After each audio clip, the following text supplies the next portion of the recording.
The United States has received more than 1.5 million requests from individuals hoping to sponsor the entry of migrants from 4 countries.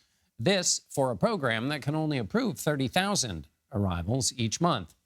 American citizens, residents, and others in the United States with a legal that is, immigration status are eligible to sponsor migrants from Cuba, Haiti, Nicaragua, and Venezuela. But hundreds of thousands of sponsorship applications have overwhelmed immigration officials in just a few months. CBS News immigration reporter Camilo Montoya Galvez joins us now. Camilo, first, locate us here in time and the story of immigration. This sponsorship program was put in place as a part of a coordinated effort by the Biden administration, right, to deal with this influx of migrants. Remind us about that. Yes, good evening, John. This program is a pillar of President Biden's overarching strategy to deal with the unprecedented levels of unauthorized migration that we have seen along the U.S.-Mexico border since he took office.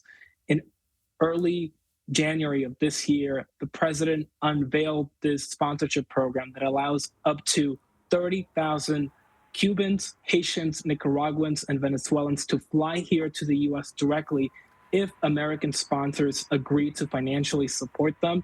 That program, as you mentioned, is capped at 30,000 arrivals on a monthly basis.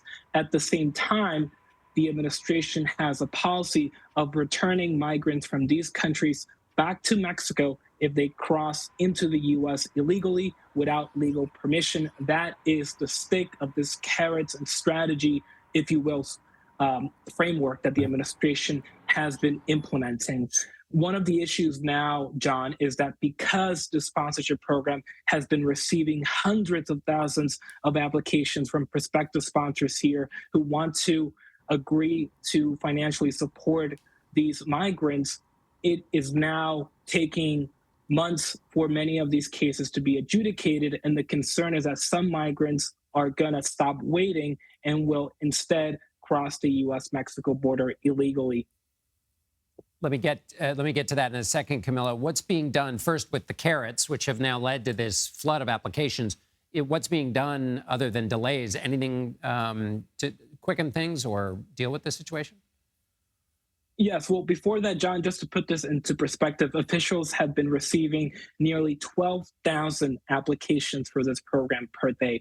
That means that in a given month, all the applications adjudicated in 30 days come from 3 days. In less than 3 days, that processing is completed in a monthly basis because of just how many applications this program has been receiving. But due to this mounting backlog, John, the number of cases has been ballooning of pending cases and the wait times are increasing. And because of that, USCIS, U.S. Citizenship and Immigration Services, the government agency that administers this program, is now implementing a lottery for 50% of these cases on a monthly basis to give migrants some optimism that they will have a chance to enter the U.S. soon. But again, the concern is that some of these cases may indeed fall through the cracks because of just the sheer number of applications. So as you mentioned, this was a part of a carrot and stick approach. And if this concern is that because there's such an overwhelming number of applications, people will give up and just go to the border, which was what this was hoping to forestall. So is there any way that the administration could lift the cap? And let me just add to that, which is, I know there's some legal challenges about whether the administration can be doing this at all, this carrot approach. Because, John, this is a unilateral executive branch policy, the administration has broad discretion to change it, including by lifting or even reducing the cap. Advocates for migrants have been pushing the administration to lift that cap to meet the very extraordinary demand among sponsors here in the U.S. and among would-be migrants in these 4 crisis-stricken countries. The administration so far, John, has not announced an intention to raise that cap.